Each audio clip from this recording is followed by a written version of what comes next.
चरम पर था वो कम से कम 2 हफ्तों के लिए टल गया है, क्योंकि सीज फायर का ऐलान हो गया है। और सीज फायर की खबरों के बीच एक और बड़ी खबर है कि यूएस का परमाणु संवर्धन पर अनुमति देने से इनकार। बड़ी बात यह है कि जो 10 शर्तें रखी थी ईरान ने, उनमें से एक ये शर्त थी कि परमाणु संवर्धन जारी रखा जाएगा ईरान की तरफ से, और इस पर अमेरिका को अग्री करना होगा, लेकिन अमेरिका ने इनकार कर दिया है। ईरान से परमाणु संवर्धन रोकने को अमेरिका कहेगा, ये बड़ी बात है। 10 अप्रैल से शुरू होने वाली बात में इस मुद्दे को भी उठाया जाएगा। शुक्रवार से जुम्मे के दिन से चर्चाएं शुरू होंगी। इस्लामाबाद में टेबल पर पहुंचेंगे अमेरिकी प्रतिनिधि भी, तुर्की भी होगा, पाकिस्तान भी होगा।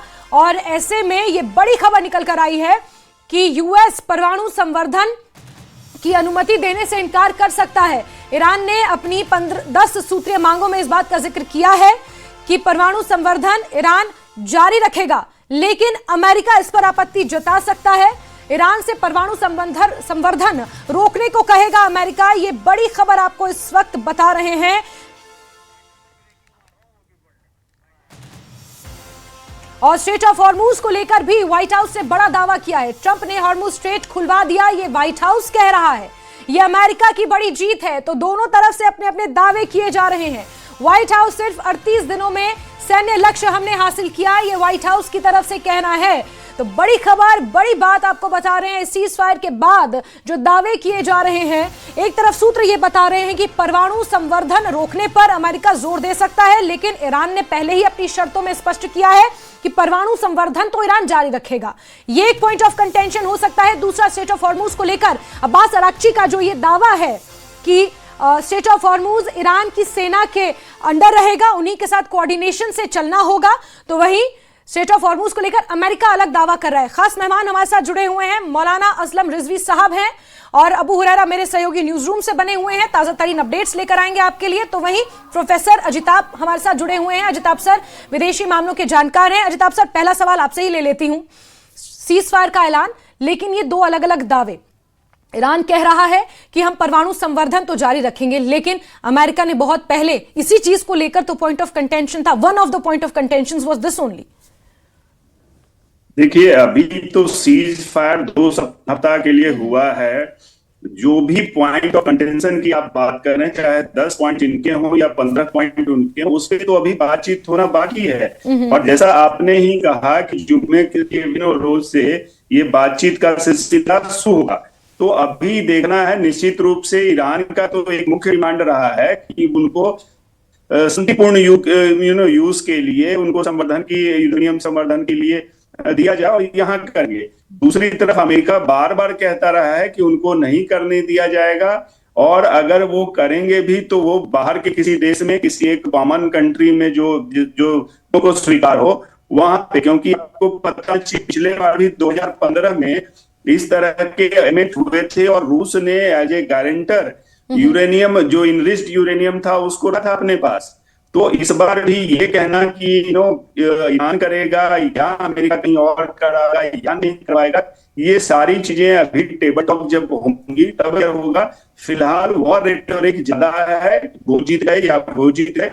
ये जीत विश्व समुदाय की हुई है। जो जितनी परेशानी अभी चल रही थी पूरे विश्व में, खास करके इससे जो ग्लोबल साउथ के देश हैं, जो डेवलपिंग कंट्रीज हैं, उनपे ज्यादा परेशानी का सब था।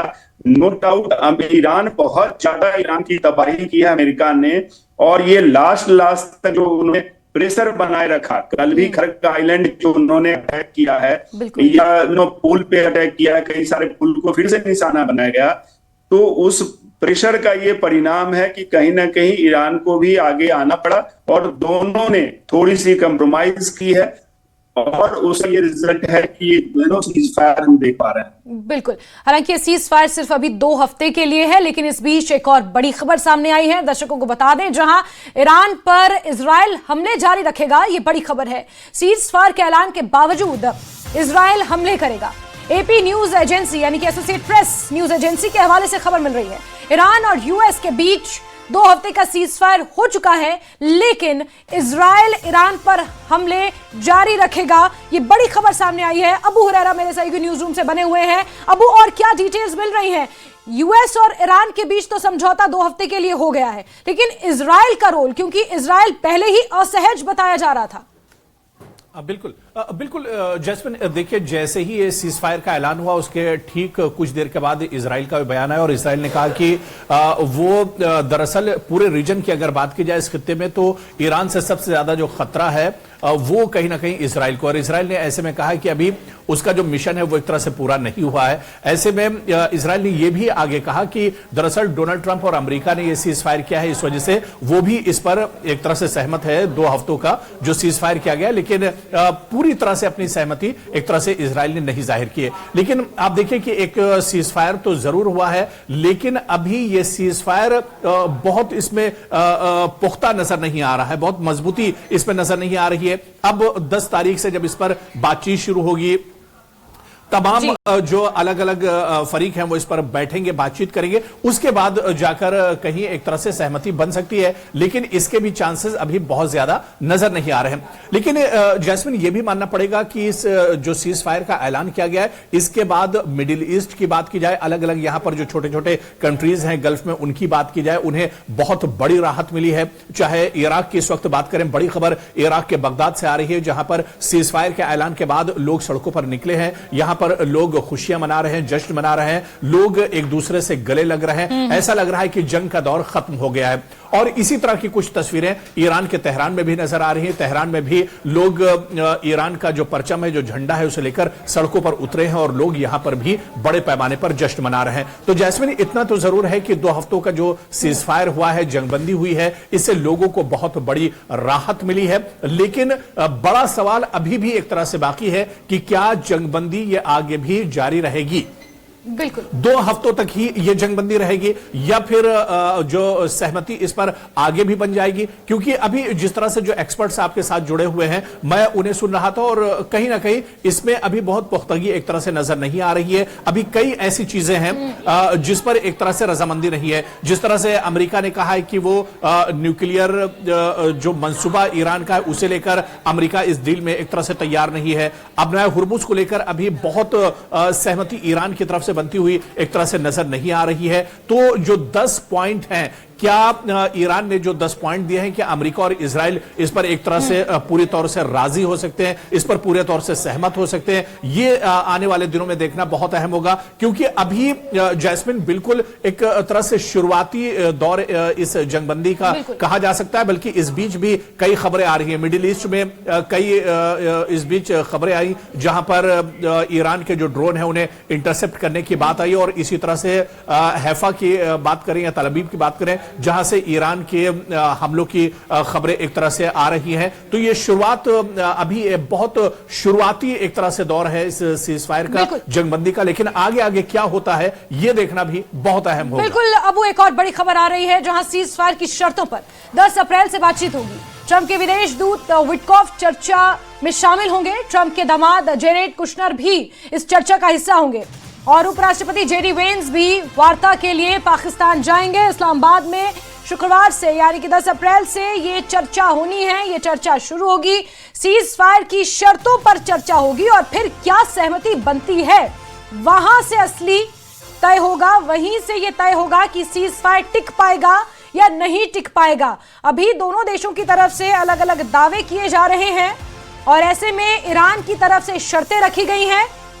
ईरान इसे अपनी विक्ट्री मान रहा है, तो वही अमेरिका ने यह पहले ही स्पष्ट कर दिया कि यूरेनियम एनरिचमेंट यानी कि न्यूक्लियर संवर्धन जो है, यूरेनियम संवर्धन जो है उसकी इजाजत तो नहीं दी जाएगी। लेकिन क्या इस पर बात बनेगी, बीच का रास्ता निकाल पाएंगे दोनों देश? इस पर बातचीत होगी। 10 अप्रैल से शुक्रवार से शुरू होगी, जुमे के दिन से शुरू होगी। मौलाना रिजवी साहब, कैसे देख रहे हैं आप? क्योंकि अब सीज फायर 2 हफ्ते के लिए हुआ है, लेकिन अभी से जो बयानबाजी है उसमें बहुत ज्यादा विरोधाभास देखने को मिल रहा है अभी से। जी, मैं 2 बातें जो अमेरिका ने कही हैं उस पर मैं कुछ कहना चाहता हूं। पहली बात तो अमेरिका ने यह कही है कि हम परमाणु संवर्धन नहीं करने देंगे, एनरिचमेंट करने नहीं देंगे ईरान को। और दूसरी बात ये कही कि हमने स्ट्रेट ऑफ हुर्मुज खुलवा दिया है। ये 2 बातें, जो 2 पॉइंट्स हैं, वो एक हारा हुआ इंसान अपनी खिफ़्फ़त को और अपनी ज़िल्लत को छुपाने के लिए कर रहा है। मैं आपको बता दूं कि खुद सैयद अब्बास अराग़ची जो ईरान के फॉरेन मिनिस्टर हैं, उन्होंने इस बात को कई बार इशारतन कहा कि हम लोग इस पर परमाणु संवर्धन पे इन्वेस्टमेंट के ऊपर बात करने के लिए तैयार थे। और ईरान, ये सच्चाई है कि ईरान इस पर तैयार हो गया था कि भैया चलो हम ये काम नहीं करेंगे, लेकिन उसके बदले में तुमको जो हमारे खिलाफ तुमने सैंक्शन लगाया है या और जो हमारे खिलाफ काम किए हैं वो सबको छोड़ दोगे तो हम इसके लिए तैयार हो जाएंगे। तो वो काम जो ईरान ने पहले ही इसके लिए यस बोल दिया था, उसको कहकर अमेरिका को क्या बोलते हैं, जीत मनाने का या खुशी मनाने का या जश्न मनाने का कोई हक नहीं होता है। दूसरी बात कि उन्होंने कहा हमने हुर्मुज़ खोल दिया है, तो भैया हुर्मुज़ तो पहले ही खोला था, तुमने जंग करके उसे बंद करवाया था, तो ये तुमने बहुत बड़ा तीर तो नहीं मार दिया ना। इसलिए ये दो बातें जो अमेरिका ने कही हैं, इसे कोई भी अक्लमंद जो है, समझदार इंसान कबूल नहीं करेगा। ये बहुत ही ज्यादा ऐसी बात है कि जिसे कहा जाए कि आज का ये बेहतरीन जोक होगा अगर अमेरिका ये कहे कि हमने जो है हुर्मुज़ खुलवा दिया। ईरान ने हमेशा ये कहा कि अगर हमारी 10 शर्तों पर अमेरिका बात करना चाहे, पहले वो ये कहे कि हम 10 शर्तों को मानेंगे, तब हम जो है अमेरिका की जंगबंदी को मानेंगे। तो जब उन्होंने ये कह दिया डोनाल्ड ट्रंप ने कि इन 10 शर्तों के साथ हम आपके साथ बैठने के लिए तैयार हैं, ईरान ने कहा यू आर मोस्ट वेलकम। और अगर ये नहीं कहता तो ईरान अपनी जंग जो है जारी रखता। लेकिन फिर ईरान पर भी तो हमले थे। ईरान जितना, जैसे अजिताभ सर ने बताया कि बहुत ज्यादा हमले ईरान पर भी किए जा चुके थे, उसका B1 ब्रिज उड़ा दिया गया था और इस तरह की तमाम बातें। बिल्कुल सही है। ईरान ने, मैडम मुझे इसको मुकम्मल करने दीजिए, ईरान ने अमेरिका और इजराइल से ज्यादा मार खाई है, बहुत नुकसान हुआ है, लेकिन ईरान को यह मालूम था कि अगर हम इस मर्तबा सीज फायर कर लेते हैं तो फिर चंद महीने के बाद फिर जंग होगी, फिर सीज फायर होगा, फिर जंग होगी। लिहाजा बेहतर यह है कि जितना नुकसान होना हो एक बार हो जाए। अब इसके बाद जो सीज फायर होगी तो ईरान एक ताकतवर मुल्क के तौर पर उभर के आएगा। और अगर हुर्मुज़ में ईरान ने जो टोल टैक्स से लेना शुरू कर दिया, तो जो फी ट्रांजिट है अगर लेना शुरू कर दिया, तो जैसा कि लोग ये कह रहे हैं कि $700 बिलियन के आसपास उनके पास ये पैसा आएगा जो ईरान को मजबूत करने के लिए। ये सब बहुत हाइपोथेटिकल बातें हैं रिजवी साहब, क्योंकि अभी बातचीत हुई नहीं है। बात चल रही है जी, ये बात चल रही है कि ये अगर ऐसा होता है तो ईरान के हालात बेहतर हो जाएंगे, मैं ये कहना चाहता हूँ। ठीक है अजिताभ सर, क्या आप इस स्टेटमेंट को कैसे देख रहे हैं जो रिजवी साहब ने दी हैं, और क्या ये मान लिया जाए कि सीज फायर के पहले ही दिन इसे ईरान की जीत करार दे देना और ये कह देना कि अमेरिका पूरी तरह घुटनों पर आ चुका है, क्या सही होगा सर? बिल्कुल नहीं ऐसा होगा। मैंने कहा डिप्लोमेसी और डायलॉग की जीत हुई है, ना किसी की हार हुई है, ना किसी की जीत हुई है।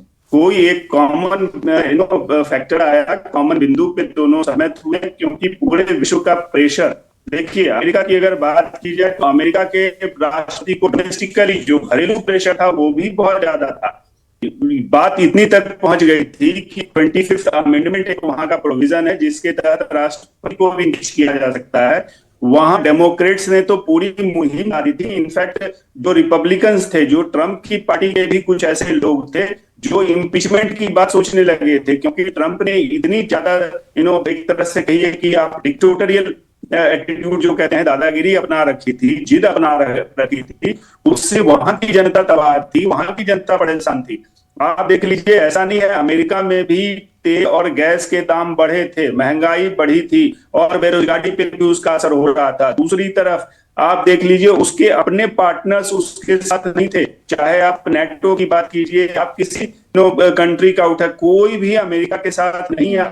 तो निश्चित रूप से अमेरिका के राष्ट्रपति पे दबाव था, डोमेस्टिकली भी था, ओवरसीज भी था। तीसरी बात, जो गल्फ अरब के देश थे वो भी बहुत परेशान थे, क्योंकि ईरान बार बार उनको टारगेट कर रहा था और उनकी इकोनॉमी भी पूरी पेट्रोल डॉलर बेस्ड इकोनॉमी है, उस पर बहुत ज्यादा असर आ रहा था। वहां से इन्वेस्टमेंट लोग पैसा निकाल रहे थे, ये स्थिति आ गई थी। तो कई सारे ऐसे फैक्टर थे जिसको अमेरिका के राष्ट्रपति ट्रंप ने समझा। दूसरी तरफ तेल की जो बात करें, हॉर्मुज अभी पिक्चर आना बाकी है कह लीजिए एक तरह से।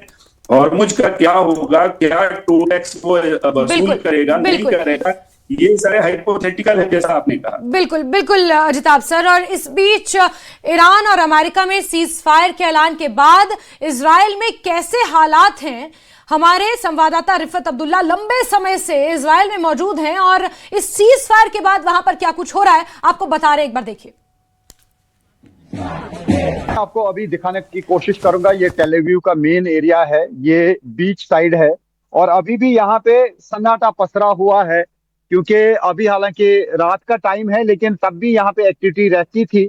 लेकिन आज यहाँ पे एक्टिविटी ज्यादा नहीं है, क्योंकि बार बार जो है सायरन बजी, 2 अटैक्स हुए तब से, जब से यहाँ पे सीज फायर की अनाउंसमेंट हुई। उसके बाद 2 अटैक्स यहाँ पे हुए हैं और हमने देखा कि आसमान में बम बरस रहे थे और अभी भी यहाँ पे आप देख सकते हैं कि किस तरीके का सन्नाटा छाया हुआ है। ये बीच वाला एरिया है, यानी कि बीच पर काफी एक्टिविटी होती रहती है, लेकिन मैं आपको बता दूं कि यहाँ अभी भी सन्नाटा है, क्योंकि हो सकता है अभी थोड़ा और देर तक जो है अटैक्स का सिलसिला जारी रह सकता है। लेकिन तकरीबन 20 मिनट पहले जो है दूसरा अटैक हुआ था, 20-25 मिनट पहले। तो कुल मिला के अभी तक 2 अटैक हुए हैं तब से, ईरान की तरफ से मिसाइल दागे गए। लेकिन अब उम्मीद की जा रही है कि शायद सीज फायर चले और फिलहाल 2 हफ्ते के लिए जो सीज फायर अनाउंस किया गया है, सबको उम्मीद है कि सीज फायर के जरिए ही जो है बाकी मसले जो है सुलझाए जाएंगे। जो 10 पॉइंट दिए गए हैं हो सकता है उन सभी पे बात हो। तो सबको इंतजार इसी चीज का है कि स्ट्रेट ऑफ हार्मोज जो है पूरी तरह से खुले, और जो पूरी दुनिया में तेल के भाव ऊपर गए हैं और इससे इकोनॉमिक क्राइसिस पैदा हो सकती थी और रिसेशन हो सकता था, ग्लोबल रिसेशन। तो हो सकता है कि अब ऐसी बारी ना आए, बल्कि दोनों मुल्क जो हैं वो आपस में ये मसले सुलझाएं।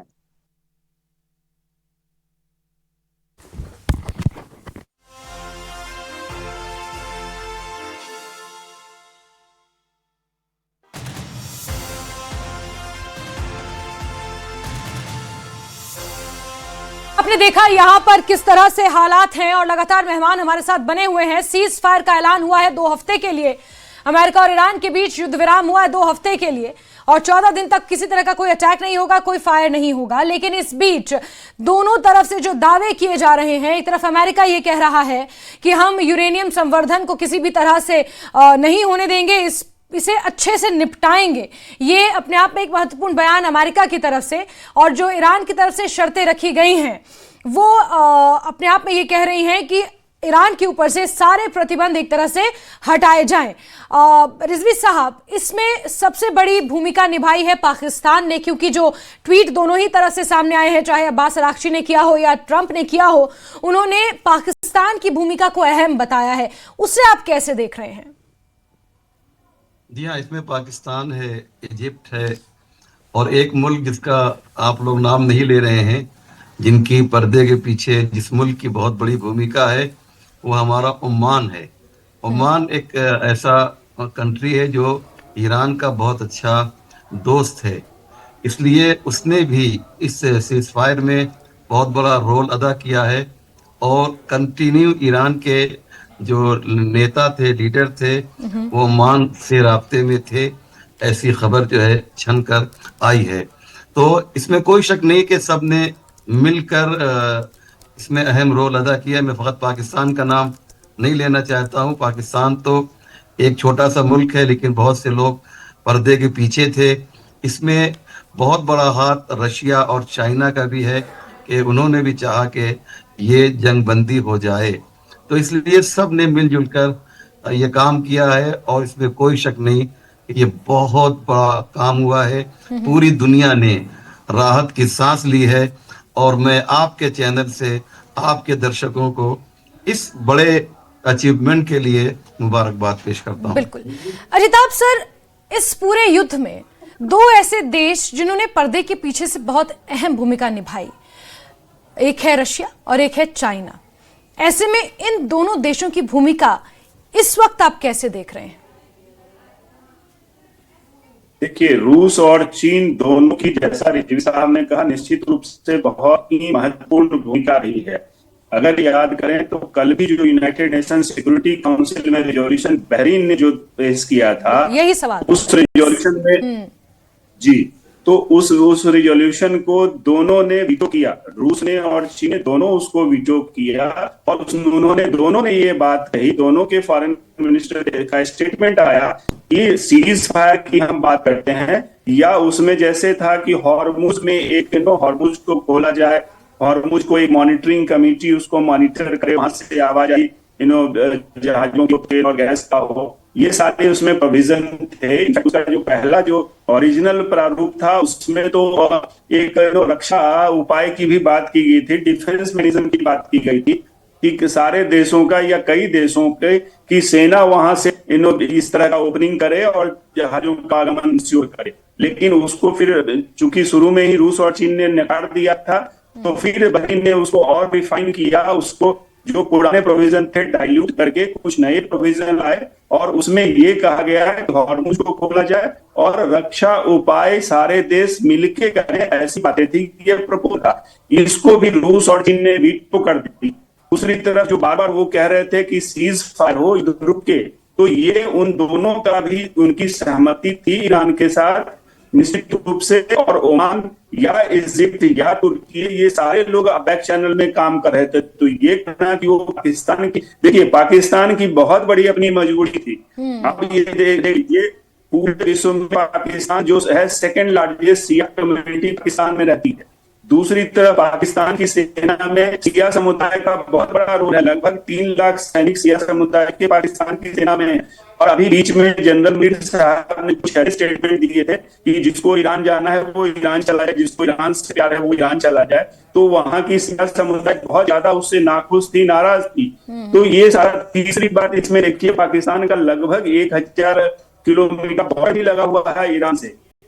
अब बात आप ये भी देख लीजिए, तो पाकिस्तान की खुद की इकोनॉमी कितनी डवाडोल थी। नेक्स्ट पॉइंट में इसमें और भी ऐड करना चाहूंगा कि अफगानिस्तान में पाकिस्तान ऑलरेडी उलझा हुआ था, तो पाकिस्तान तो बहुत ज्यादा स्थिति खराब थी, उसकी मजबूरी थी कि किसी तरह शांति, भाई वहां ये भी सच्चाई है कि इस्लाम के नाम पे, धर्म के नाम पे पूरा पाकिस्तान की जनता ईरान के साथ उसकी सहमति थी या सिंपैथी थी। तो पाकिस्तान के लिए मजबूरी भी थी, और पाकिस्तान शायद बॉर्डर पे है तो ईरान के लिए भी वो कन्वीनियंट था, और एक लैंग्वेज की कॉमनिटी थी, बहुत सारे ऐसे फैक्टर थे जिसकी वजह से पाकिस्तान को ये मिला। लेकिन आप ये मत भूलिए कि अभी पिछले महीने ही फरवरी में पाकिस्तान के पार्लियामेंट में उसके खुद के देश मंत्री ने स्टेटमेंट, एक बड़ा स्टेटमेंट दिया था कि अमेरिका ने पाकिस्तान को टॉयलेट पेपर की तरह यूज करके फेंका है और बाहर रखा हुआ है। और सच्चाई यही है कि ऐसा उन्होंने किया है, अमेरिका ने बहुत बड़ा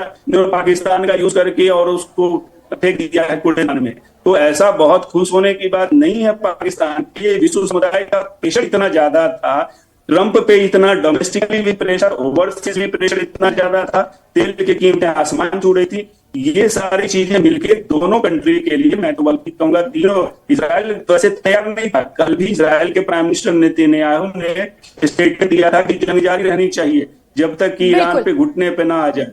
तो कई सारी फैक्टर्स हुए जिसकी वजह से ये सीज फायर हुआ है, और ये सिर्फ सीज फायर हुआ है। अभी ये मत कहिए कि तुमने पूरी तरह से रुक गया, अभी आगे तो कुछ बाकी है। बिल्कुल बिल्कुल। अब जिस तरह से ईरान लड़ता रहा इस पूरी जंग में, 40 दिनों तक बराबरी का मुकाबला ईरान ने किया, क्या वो इसलिए कर पाया क्योंकि ईरान के पास खोने के लिए पहले ही कुछ नहीं था? उसके देश के अंदर पहले ही बहुत सारी अफरा तफरी, प्रदर्शन, मौतें और इस तरह की जद्दोजहद चल रही थी। तो ईरान को ये लगा कि खोने के लिए तो कुछ नहीं है, तो लड़ते जाएंगे। और सपोर्ट तो था ही, चाहे चाइना का कह लें या रशिया का कह लें, किसी भी तरह से जो सपोर्ट ईरान को मिला है। और अमेरिका ने इस युद्ध में बहुत कुछ खो दिया है, क्या हम ये कह सकते हैं? बिल्कुल जैस्मिन, देखिए ईरान के डटकर इस जंग में खड़े होने की एक बड़ी वजह यह थी कि वो इस दौर से या इस तरह के हालात से 30 साल से एक तरह से गुजर रहा है, जहां पर अमेरिका की पाबंदियां रही हो, माशी पाबंदियां और बहुत तरह के हालात, और ईरान कहीं ना कहीं सेल्फ डिफेंस भी डिपेंडेंट एक तरह से था, चाहे उसकी पैदावार की बात की जाए, अनाज की बात की जाए, या फिर असलहा गोला बारूद की बात की जाए, वो कहीं दूसरी जगह से दरअसल नहीं लेता था, और इस तरह के हालात से वो दरअसल गुजरता भी रहा है। सो ये एक बड़ी वजह है। लेकिन जैस्मिन, जिस तरह से अभी जो हमारे एक्सपर्ट हैं उस पर बात कर रहे थे, एक बहुत दिलचस्प जहां से मैं इस पूरे सीज फायर को देख पा रहा हूं, जो जगह दरअसल तय की गई है पाकिस्तान जहां पर यह बातचीत होगी। आप पाकिस्तान को देखिए कि खुद उसके अंदर कितना खलफिशार है आतंकवाद को लेकर, या वहां पर खुद किस तरह से टकराव होता रहता है, खुद उसके जो पड़ोसी हैं उस देश से खुश नहीं है, चाहे अफगानिस्तान की बात की जाए, भारत की बात की जाए, और खुद ईरान भी उसका एक तरह से पड़ोसी है। और इस पूरी लड़ाई में आप देखिए कंफ्यूजन का शिकार रहा पाकिस्तान कि वो अमेरिका के साथ है या फिर ईरान के साथ है। तो ऐसे में अब इस सीज फायर की मजबूती क्या होगी, क्योंकि जहां पर सीज फायर को लेकर बातचीत होने जा रही है वो देश ही एक तरह से मजबूत नहीं है और उसकी पॉलिसी एक तरह से मजबूत नहीं है। तो ये बड़ा एक तरह से मजाहिया भी है और बहुत दिलचस्प भी नजर आ रहा है। जैस्मिन, बिल्कुल बिल्कुल अबू, और इस बीच शुक्रवार से बातचीत शुरू होगी। अभी तो ये 2 हफ्ते का सीज फायर है, किस दिशा में आगे बढ़ता है, क्या इस सीज फायर की शर्तों का उल्लंघन होता है या नहीं होता है, और क्या बातचीत होती है दोनों देशों के बीच, बात बन पाती है दोनों देशों के बीच, ये तमाम चीजें हैं जिस पर अभी चर्चा लगातार